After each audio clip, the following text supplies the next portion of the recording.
এত বড় চোর ঘুষখোরের মারহাবা বলবো, আবার মসজিদের সভাপতি বানাবো? এলাকার মানুষ এত নিকৃষ্ট কিভাবে হয়? তুই বল না, তুই বল, 100 জন পোলা মাইয়া প্রেম করে কয়জনের বিয়ে হয়? তোরা যে জানা করেছে, এই গর্ধব মেয়ে, এই বর্বর মেয়ে, তোর মাথায় কি গোবর রে? মা বাপ না হয় জাহেল, বুঝলাম, তোর জান্নাতের বিষয় খেয়াল রাখে না। বোন আমার, তোর বয়স 14-15 হয়েছে না? বোন আমার, তোর বয়স 16-17 হয়েছে না? কিভাবে তুই বিয়ের আগে আরেকটা ছেলের সাথে ঘুমাস? একটা শেভ করা লোক বললো না যে রোজা আসছে আমি রোজা রাখি, এখন আমার তাকওয়া অবশ্য আমি আর শেভ করবো না। একটা বউ পিটানো লোক বললো না যে রোজা আসছে আমি আর বউ পিটাবো না। একটা জুয়ারি বললো না যে রোজা আসছে আমি আর জুয়া খেলবো না। একটা ইয়াবাখোর বললো না যে আমি আর ইয়াবা খাবো না, রোজা আসছে আমি রোজা রাখি, আমার তাকওয়া বাড়ছে। একটা ঘুষখোর সুদখোর বললো না যে আমি সুদ খাবো না, ঘুষ খাবো না, রোজা আসছে আমি রোজা রাখি। একটা সিনেমা নাটকের নায়ক নায়িকা বললো না যে আমি রোজা আসছে রোজা রাখি, বলছে যে হালাল সিনেমা বানাবে। আমি জানি না জানাকারী ব্যভিচারকারীকে কিভাবে শাস্তি দেয় সুন্দর করে, আমি জানি না। আমি জানি না অপরাধীকে কিভাবে সুন্দর করে শাস্তি দেয়, আমি জানি না। ওই শাস্তিটাই সৌন্দর্য আমার কাছে। আমার কাছে অপরাধের বিচারটাই হচ্ছে সৌন্দর্য। আমার কাছে অন্যায়কারের লাঞ্ছনাই হচ্ছে সৌন্দর্য, যাতে অন্যান্য মানুষ অ্যাওয়ার হইতে পারে, ওয়ার্ন হইতে পারে, সতর্ক হইতে পারে। This is what beautiness of my view, my point of view. আমি সুন্দর করে পারবো না, ঘুষখোরের ছেলে ফুটাঙ্গিগিরি দেখায় ঘুরবে আর আমি বলবো যে wow wow wow, I couldn't do that. আমি পারি না, পারবো না। আমি তোমাদের কাউকে পারবো না তোমার এই সুন্দর জামা কাপড় আর তোমার এই দাম্ভিকতা নিয়ে চলাকে কংগ্রেচুলেশন বলতে। No, I can do that, because আমি জানি তোমার আব্বার বেতন 40,000, 45,000। তোমার আব্বার বেতন আজকে 60,000 হয় নাই, শুরু করছিল 13,000 টাকা দিয়ে, 12,000, 8,000, 7,500 টাকা দিয়ে। এটা তোমার আব্বা, 30 বছর চাকরি করার পর এখন বেতন হয়েছে কত? 82,000। আমি তোমাকে কংগ্রেচুলেশন বলতে পারবো না, আমার পক্ষে সম্ভব না। তোমার এই ব্র্যান্ডের জামা, তোমাদের আইফোন, এগুলো প্রমাণ করে তোমার আব্বা দুর্নীতিবাজ। তোমার দাদার কোনো সম্পদ ছিল না, তোমার আব্বার জন্য কিচ্ছু রেখে যেতে পারে নাই। 17,000 টাকা বেতন তোমার আব্বার, এখন বেতন মাত্র। সরকারি চাকরি, আবার কিছু হলে বলো যে ফোন দেবো এই অফিসে সেই অফিসে আটকায় দেবো, হ্যান ত্যান বগি চলে বেটা। 60 বছর আটকাবি তুই আর তোর বাপ মিলা বেটা। এই বেটা 60 বছরের পরে পারবি আর কিছু করতে? হ্যাঁ, তুই আর তোর বাপ মিলে আমার বার্ধক্য আটকাইতে পারবি? তুই আর তোর বাপ মিলে কতদিন আমাকে অপারগ রাখবি? 40 বছর, 32 হয়ে গেছে, আর পারবি 16-17 বছর। এরপর আর এই পৃথিবীর কোনো প্রয়োজন নাই আমাকে, আমার সন্তানদের আর আমার প্রয়োজন থাকবে না। Somehow they will manage their self. কোনো না কোনো ভাবে তারা তাদের নিজেদেরকে মেনটেন করবে। কি ভাই তুই কে রে? তুই কে? তো শরম করো না? আইফোন নিয়ে হাঁটোস, স্যামসাং মোবাইল নিয়ে হাঁটোস, বাইক চালাস R15। তোর আব্বা কি করে রে ভাই? তুই তোর আব্বা কি করে? যা, আমি বললাম না। আচ্ছা সুন্দর করে বলতাম, এই তো জামশেদ ভাই সুন্দর করে বলতো, ভাইয়া ভাই তুমি একটু বলো না তোমার আব্বা কি করে? বলো ভাইয়া, তোমার আব্বা কি করে? R15 চালাও, জিক্সার চালাও, হ্যাঁ বিদেশ ট্যুরে যাবা, মালয়েশিয়া এবার ছুটিতে। তোর আব্বা কি করে রে? থাইল্যান্ড যে ছবি দেশ ঘুরার, সুইমিং পুলে বৈশা কি করে রে তোর আব্বা? তোর দাদা কি রেখে গেছে রে তোর লাইগা? বেটা দুর্নীতিবাজ হলে হইছস, বেটা ঘুষখোর হলে হয়েছিস, তাহলে নির্লজ্জতা এইখানে পৌঁছেছে। আবার হুজুর রম মার হাবা ও ব্যক্তি 3 লাখ টাকা দিছে, ও ফকিন্নির বলা, আস্তাগফিরুল্লাহ, এভাবে বলা উচিত না। ও তো অসুখ হলে চিকিৎসাই করতে পারবে না, 3 লাখ টাকা দিতে আসছে মসজিদে, আবার মার হাবা বলা। আমি কোনোদিন বলছি মার হাবা? দেখছেন আমার মুখে? কেন মার হাবা বলবো? ও কি করে যে 3 লাখ টাকা দিছে এখানে এসে? এত বড় চোর ঘুষখোরের মার হাবা বলবো, আবার মসজিদের সভাপতি বানাবো? এলাকার মানুষ এত নিকৃষ্ট কিভাবে হয়? মানুষ 2-4টা মানুষও কি ভালো হয় না? একটা দেশের এতগুলো মানুষ কিভাবে এত আবর্জনা হয়? এত আবর্জনা কিভাবে হয় মানুষ? আরেকজনের বউ আরেকজনের সাথে ধরা পড়ছে, কয় বিয়ে পড়া দেবো। আরে বেটা তুই আরেকজনের বউ কেমনে বিয়ে পড়াবি বেটা? হাই বদমাশ, এটা দিয়ে বিচার? তুই ধর্ম বুঝুস না? তোর বাসায় কোরআন নাই? আরেক বেটা বিদেশ আছে, ওই বেটার বউ ধরা পড়ছে একজন লোকে, কয় বিয়ে পড়া দে মাথা কামাই দে। এটা দিয়ে বিচার তো? হ্যাঁ, তোর ঘরে ডাকাতি করলে তুই কি বিয়ে পড়া দিবি, মাথা কামাই দিবি রে? আরেকজনের বউ বিয়ে দিয়ে দেয়। কত বর্বর সমাজ। একটা মানুষ নেই প্রতিবাদ করেন, এটা আবার ভিডিও করে ইন্টারনেটে ছাড়ে, আবার বলে যে একবার ঠিক বিচার হয়েছে নাকি বিয়ে পড়াই দেবো। আরে বেটা, হেতে যা করার জন্য এই জায়গায় জেনা করার জন্য উঠছো, তুই বিয়ে করা দিলে তো তার আকাঙ্ক্ষা আরো পূরণই করলি তুই। আর তুই আরেক বেটার বউ বিকে কেমনি বিয়ে দিবি রে? মানুষ মারা গেলে তো ইদ্যুৎ পালন করে 3 মাস 10 দিন, 4 মাস 10 দিন ইদ্যুৎ পালন করে। ওই জায়গায় আরেকজনের বউ কেমনে বিয়ে দিস তুই? ওই বেটা তালাক দিলে তো বেটা ইদ্যুৎ পালন করতে হবে, মানে তারপরে যে বিয়ে। আজকে ধরা পড়ছে, আজকে বিয়ে পড়াই দিচ্ছে। তো নিকৃষ্ট হয় নাকি সমাজ? একটা দেশের মানুষ এত আবর্জনা কিভাবে, এত আবর্জনা কিভাবে?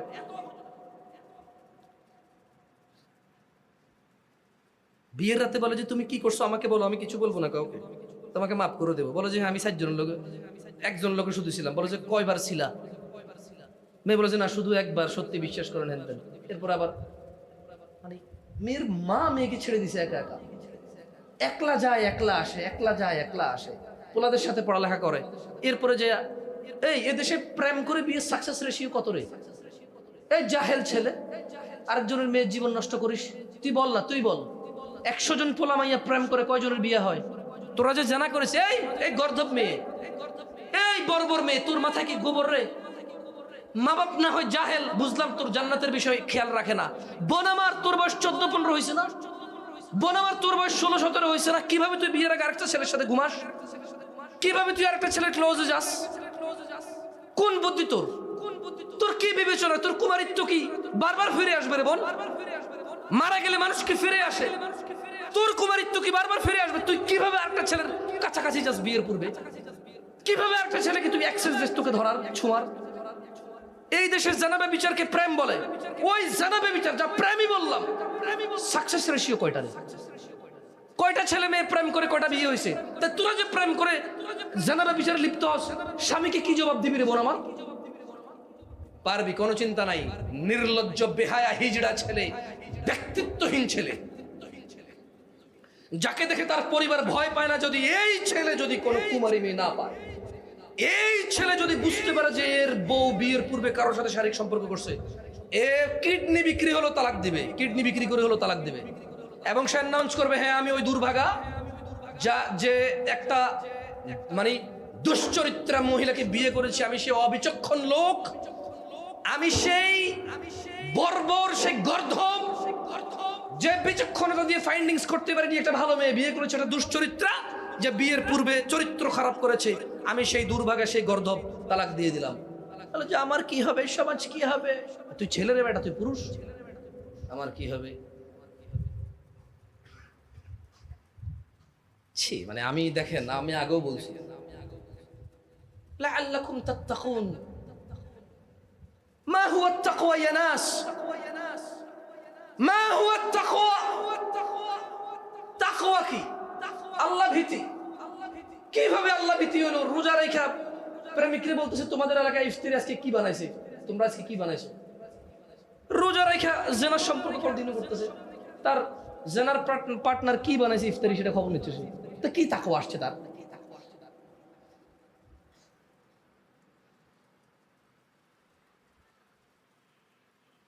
ইফতারের পূর্ব মুহূর্তে অফিস ছাড়ার আগে সরকারের লোক ঘুষ নিয়ে বেরোচ্ছে, কি তাকওয়া আসছে তার?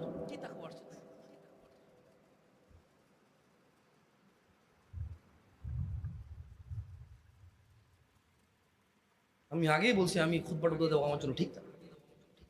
আমি লুতুপুতু কথা বলতে পারবো না এখানে বসে বসে, সবাই জান্নাতে পাঠা দিতে পারবো না এখান থেকে, আমার কাছে সে ক্ষমতা নাই। আমি নিজেকে নিয়ে চিন্তিত, কারণ ভালো পরিবেশে না থাকলে মানুষ ভালো থাকতে পারে না। মানুষ ভালো পরিবেশে থাকলে ভালো থাকতে পারে কখন? যখন ভালো দাওয়াত দেওয়ার মানুষ তা গ্রহণ করে।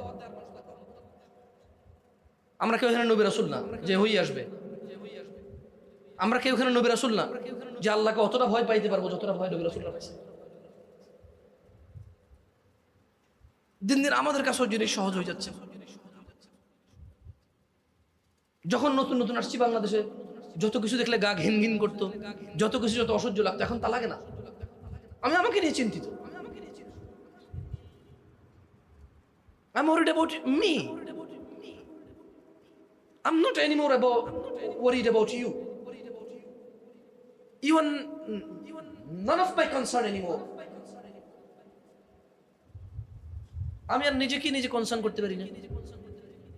সহজ মনে হয়, রাস্তাঘাটে অলিতে গলিতে রিক্সায় বিয়ে, গায়ে হলুদ, ইভেন রমজানকে উপলক্ষ করে পর্যন্ত গান বাজনা বানায় মানুষ। সহজীকরণ এমন পর্যায়ে গিয়ে পৌঁছেছে।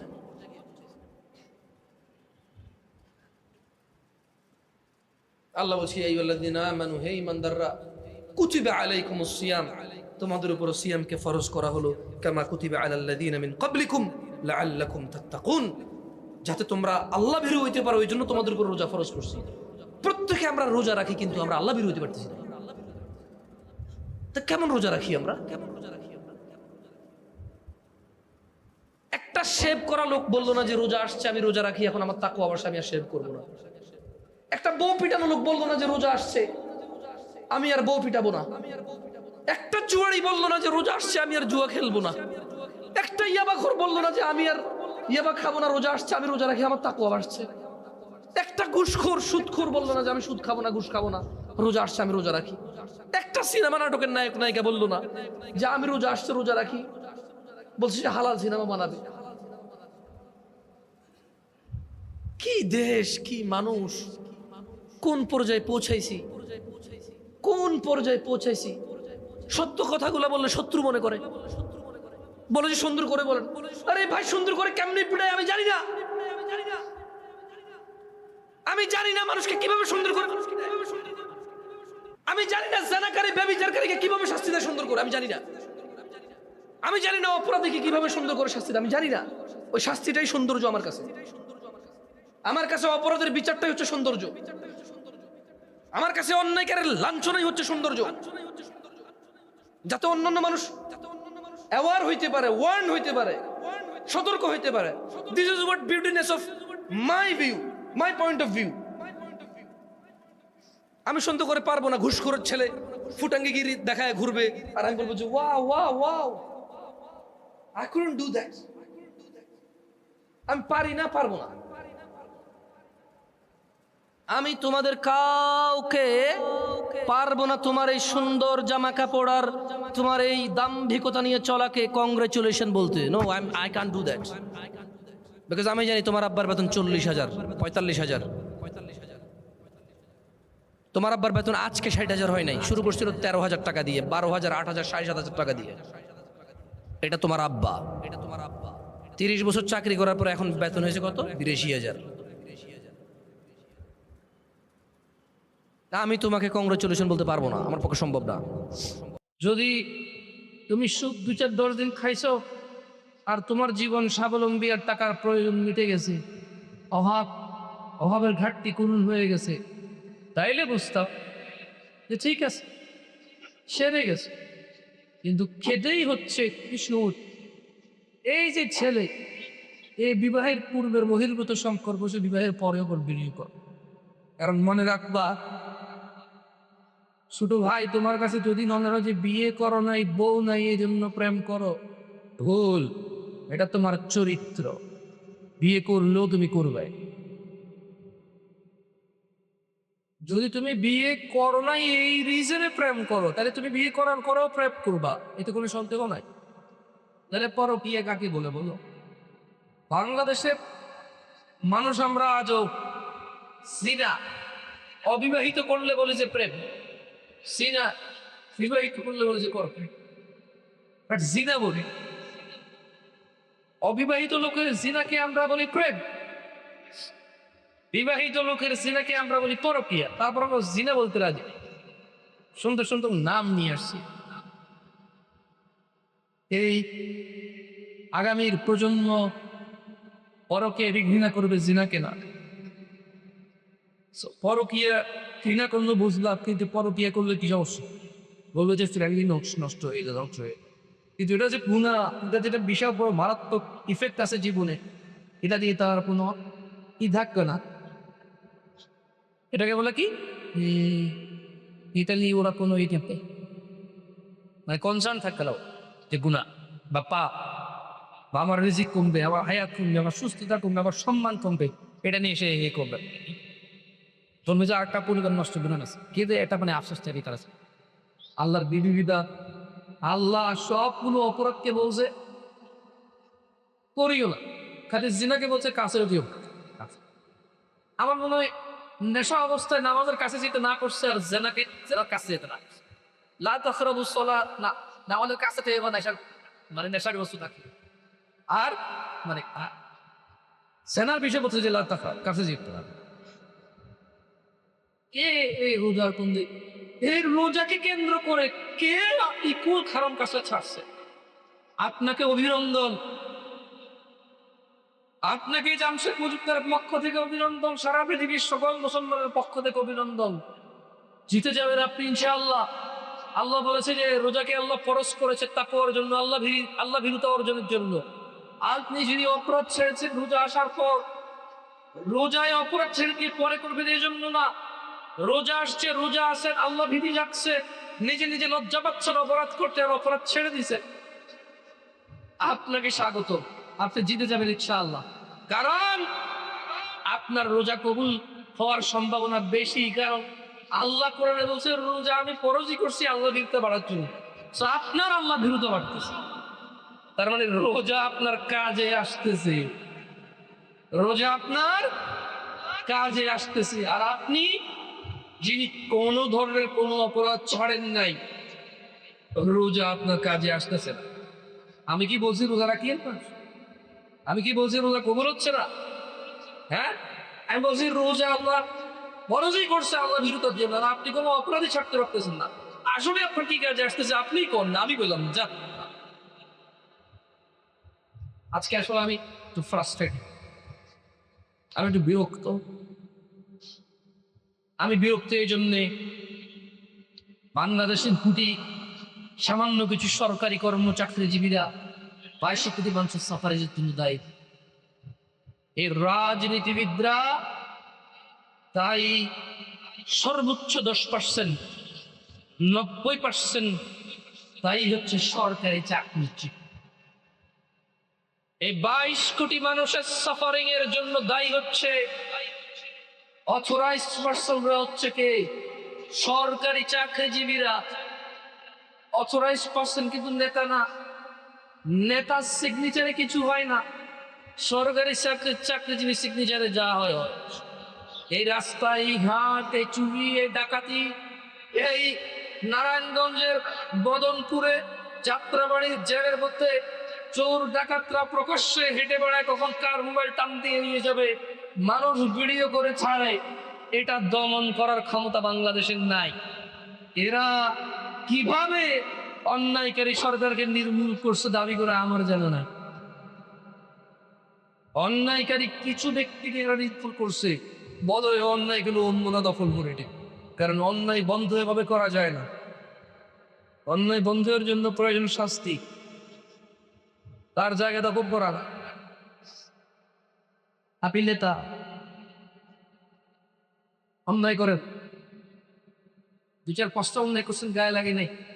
যখন বেশি বাড়াবে করছেন তখন আমার গায়ে লাগছে, তো যখন আমারে বাদ দিয়ে আপনি আরেকজনে নিয়ে আসবেন, এবার সে 2-4-5টা করে গায়ে লাগতো না, বেশি করলে বলবো যে এবার কিন্তু বাড়াবাড়ি হচ্ছে। তো ওরে পাল্টায় আরেকজনকে বসালে বলবো যে বেশি করলে বলবো যে এবার কিন্তু বেশি হয়ে গেছে। So if you change it, keep changing that. সবারই নতুন নতুন অপরাধ হবে, তো অপরাধ একই রকম। ধরো এই যে এখানে ওসি দুর্নীতিবাজ, চোর ডাকাতদের থেকে হাতাহাতি করে সেগুলো বন্ধ করতেছে, ট্রান্সফার করে আর করে নিয়ে এলেছে, বুড়িও দুর্নীতিবাজ। এবার দেখলে না লাভাজ আছেন, এই ফাঁকে 3 বছর শেষ, একটা চেঞ্জ। কারণ আপনি যে দুর্নীতিবাজ ওসি ছিল, এসআই ছিল, আইজি ছিল, ডিএজি ছিল, আপনাকে ট্রান্সফার করছেন, ওকে আপনি শাস্তি দেন। ওর চুরি চাক্ষুষ, ওর ইনভলভমেন্ট চাক্ষুষ, আপনি শাস্তি দেন, ট্রান্সফার করছেন কোথায়? ওই পান্দরবন খাগড়া চুরি থেকে ঘুষ দিতে পারে। আরে ভাই যেটা খাইছে শাস্তি কোথায়?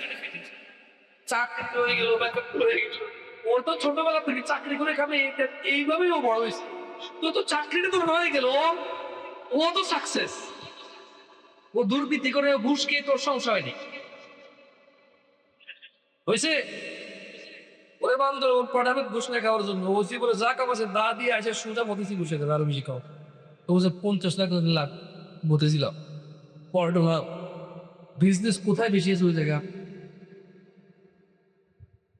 কারণ আপনি ছোটটাকে ট্রান্সফার করছেন আরেক জায়গায় শাস্তি দিয়া,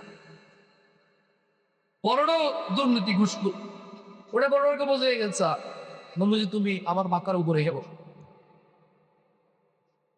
আল্লাহ আমাদেরকে বুঝার তৌফিক দান। তুমি নিকৃষ্ট বা অসন্তান আমার বলে যাচ্ছে। তোর আজকে লাস্ট কথা, তুমি একটা অসভ্য বর্গ মানুষের সন্তান, ধোয়া গলায় চলবো না, গলা উঁচু করে চলবো না। হ্যাঁ, কুন্দিন চাই তাই চলবে শর্ত, শর্ত। এবং তোমার এই চাকচিক্য একটু নুকাও, তোমার এই চাকচমক একটু নুকাও। এটা তোমার প্রতি ভাইয়ের অনুরোধ। তোমার ওই বক্স খাট 2 লাখ টাকা দামে, তোমার আব্বার ওই মানে গাড়ি গুলো সব দুর্নীতির উৎসের টাকা।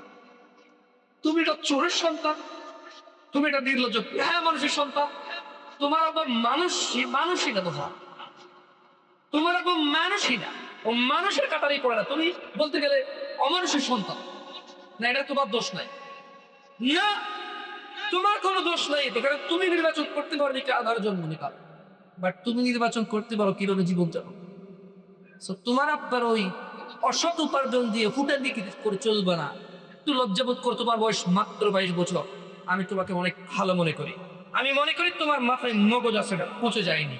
আমি বিশ্বাস করি তোমার মাথায় গোবর নাই। আমি বিশ্বাস করি তুমি 16 বছর একটা মর্যাদাবান মানুষ। এটা জামশেদ বলুকা, আল্লাহর কসম, আমি জামশেদ তোমার বড় ভাই, আমি বিশ্বাস করি তুমি তোমার আব্বার চাইতে ভালো। আল্লাহর কসম, আমার নজরে তোমার আব্বার চাইতে তুমি উন্নত, তুমি সম্মানজনক। এই সমাজের মুরব্বীদের চেয়ে আমি তোমাকে বেশি ভালোবাসি, কারণ তোমার ভিতরে এখনো আত্মমর্যাদা বোধ আছে। অপরাধকে তোমার অপরাধ মনে হয় শুধু একটু। তোমার এই চাকচিক্য, তোমার এই আলিশান চলাফেরা, তোমার এই সচ্ছলতা গোপন করো, মুক্ত হও। তোমার বাপকে বুঝো আপনার লাগবে না, ক্ষমতার লজ্জা করো। ও লজ্জা করবা না, কর্ম হওয়ার জন্য অপেক্ষা করো। আজকে আমি যাচ্ছি পূর্ণ পরিচয় কি পায়, কালকে অন্য কেউ বলবে। এখন সবাই পিছিয়ে বলার সামনে বলছি, তুমি পৃথিবীর কোন পরিস্থিতি তৈরি করবা করো। আমি জামশেদ কলকাতা, আমি চোরের সন্তান, নিকৃষ্ট মানুষের সন্তান। বরবার তোমার আব্বা মানুষের একটু সম্মান নষ্ট করে ডাকে নামাইছে, তোমার আব্বা নিরপরাধীকে অপরাধী বলে ডাকে নামাইছে। তোমার আব্বার কারণে বাংলাদেশের রাস্তাঘাটে যায়, তোমার আব্বার কারণে বাংলাদেশে চুরি ডাকাতি হচ্ছে, তোমার আব্বা অপরাধীদেরকে বাঁচাই দিচ্ছে। তোমার আব্বা ওই নিকৃষ্ট মানুষ যে 5 কোটি মানুষের সাফারিং সহ্য করতে রাজি, শুধু নিজের সুখ না, বিলাসিতা, কাল্পনিক বিলাসিতা করতে রাজি। থাইল্যান্ড যায় ছবি তুলে পাঠাবা, মালয়েশিয়া যায় ছবি তুলে পাঠাবা, নতুন স্টুডেন্ট ছবি তুলে পাঠাবা না। তোমার আব্বা কি চাকরি করে একবার ভাবো, ভাবো তোমার আব্বার বেতন কত, ভাবো তোমার আব্বা কত টাকা কামায় এই চাকরি থেকে। শুধু সরকারি চাকরির লোকেরা এই ঘুষ খায় আমরা মনে করি না। বেসরকারি কোম্পানি যারা প্রকুরমেন্টে আছে, বেসরকারি কোম্পানি যারা মানে এফআইআরসে আছে, প্রত্যেক ব্যক্তি বিক্রি হয়ে আছে। ভুল কন্ট্রাক্ট, ভুল মানুষ থেকে নির্বাচন, নিজের কমিশন। সরকারি চাকরিজীবী যদি প্রার্থী টাকা দেওয়া বলে ঘুষ, ঠিক না? বেসরকারি নতুন বয় কমিশন, 4-5 টাকা। ওখানে প্রথম পাবে 4-5 টাকা হয়তো 1 টাকা ঘুষ দেয়, মানুষের 700 টাকা। কিন্তু একজন ক্ষতিকর ভাষায় মৌট কিছু বললাম তো, আর কিছু বললো এই বুঝছো, তোমার আবার 400 টাকা বললাম কিচ্ছু। তুমি এগুলো দেখা পাবো, তোমার এইসব চলাফেরা দেখা পাবো। খবরদার, ও কেউ কিছু বলে না, ওর শরীরটা পানি রক্ত দেয়, তো মানুষ ও মানুষ আবর্জনা সমাজে, তুমি কিছু বল। সো আবর্জনার নেতা তুমি, আবর্জনা বড় লোক তুমি, বুঝছো না? বুঝো নাই তুমি পয়সার কারণ তুমি হচ্ছে তুমি আবর্জনার মধ্যে আছো। সো তোমার গায়ে আশপাশে আবর্জনা লেগে আছে। সো মাছি আর মশা যদি বলো যে আমি উঠতে পারি, যা এগিয়ে আসে আপনি মারা যায়। বুঝো নাই, মশা মাছি হয়ে উঠতে পারলে কি লাভ? বড়াই করার দরকার নেই, মশা বড়াই করলে হবে না, আমি উঠতে পারি, তুই তুলে ব্যবস্থা মানুষ। আল্লাহ মানুষকে বলেছে ওয়ালাকাদ কাররামনা বনি আদম, আমি আল্লাহ আদম সন্তানকে সম্মানিত করছি, মশা আছে কি তুমি বুঝছো? আল্লাহ তোমাকে বুঝার তো কি দান করো ভাইয়া। আসি হৃদয় ফিরে এসে আসতে তো প্রশাস্তি। দেখুন দুষ্টামি করো তো আপনারা বলেন হৃদয় আল্লাহ শয়তান পাইন্দা রাখছে। কোন শয়তান আপনারা এমন কাজ বলতে পারেন? বিষয়টা এমন না তো যে আপনি নিজে একটা শয়তান। আজকে খুতবা এই কয়টা রমাদানে তো আল্লাহ শয়তানকে শৃঙ্খলাবদ্ধ করে। কি করে? কি করে? তাহলে আপনি কেন শয়তানি করতেছেন? ওয়াই এর অ্যান্সার আছে আছে। কুল আউযু বিরাব্বিন নাস সূরাটা পড়েন কেউ? পড়েন। হ্যাঁ কি বলছে আল্লাহ? কুল আউযু বিরাব্বিন নাস মালিকিন নাস ইলাহিন নাস মিন শাররিল ওয়াসওয়াসিল খান্নাস আল্লাযী ইউওয়াসওয়িসু ফি সুদুরিন নাস মিনাল, তারপরে মিনাল জিন্নাতি। তাহলে শয়তান কয়ের প্রকার? একটা হচ্ছে জিন শয়তান। শয়তান কিন্তু জিন না, জিনের মধ্যে শয়তান আছে। শয়তান শয়তান আপনার মনে করছেন কি জিন আর শয়তান এক কথা না? মানে মানুষ কিন্তু মহিলা পুরুষ কি এক কথা? মানুষ মহিলা পুরুষ কি এক কথা? ছোট আর বড় কি এক কথা? শিশু আর বুড়ো কি এক কথা? সবাই কি? সবাই কি মানুষ, কিন্তু এরা নারী পুরুষ ভাগ আছে। শয়তান মানে কিন্তু জিন না। আপনি এরকম মনে করছেন? না, এসব সূরা নাস পড়েন না। মিনাল জিন্নাতি, নাস করে কি মানুষ। তাহলে আমরা আল্লাহর কাছে কোন শয়তান থেকে আশ্রয় চাই? মিনাল জিন্নাতি ওয়ান নাস, মানুষ শয়তান আর জিন শয়তান খাবার আসতে। তাইলে জিন শয়তান তো এখন কি হয়ে গেছে? শয়তান এখন কি হয়েছে? শয়তান মানে এখন এটা মানুষ শয়তান আর জিন শয়তান। শয়তান কি হয়েছে এখন? এখন ধরুন শয়তান, তাহলে আপনি বান্দরামি করতেছেন কেন?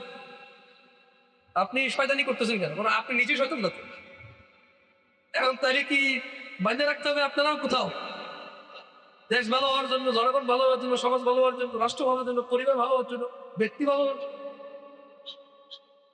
এটা একটা সম্ভব আপনাকে? ও আপনার বাপ মুখ নেতা বন্ধু, আপনার বড় ভাই সরকারি চাকরির জন্য অফিসে বলেন আপনাকে দিয়ে দেন ভেঙে সব কে বল? আপনার বাল্পিক।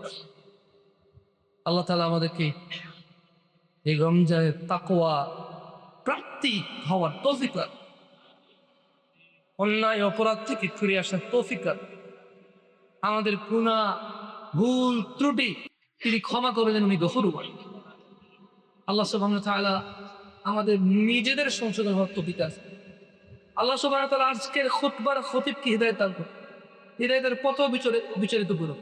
আজকের খুতবার খতিবকে আল্লাহ তাআলা সংশোধন দিন। আজকের খুতবার খতিবের ভুলকে আল্লাহ মাফ করুন।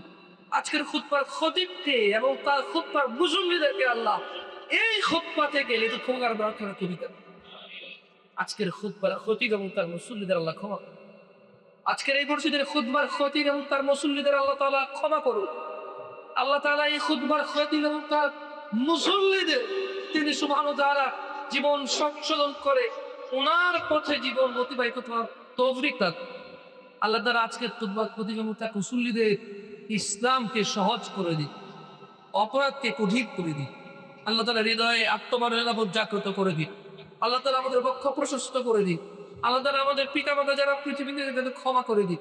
পিতামাতা যাদের পৃথিবীতে বেঁচে আছে তাদের সুস্থতা লাভ করুন, হৃদয়ের পদে উজ্জ্বল রাখুন এবং গুনাহ খাতাটি বাদ করে দিন। আল্লাহ সুবহানাহু ওয়া তাআলা اللهم إن الله وملائكته يصلون على النبي يا أيها الذين آمنوا صلوا عليه وسلموا تسليما كثيرا اللهم صل على محمد وعلى آل محمد كما صليت على إبراهيم وعلى آل إبراهيم إنك حميد مجيد اللهم بارك على محمد وعلى آل محمد كما باركت على إبراهيم وعلى آل إبراهيم إنك حميد مجيد وأقيم الصلاة.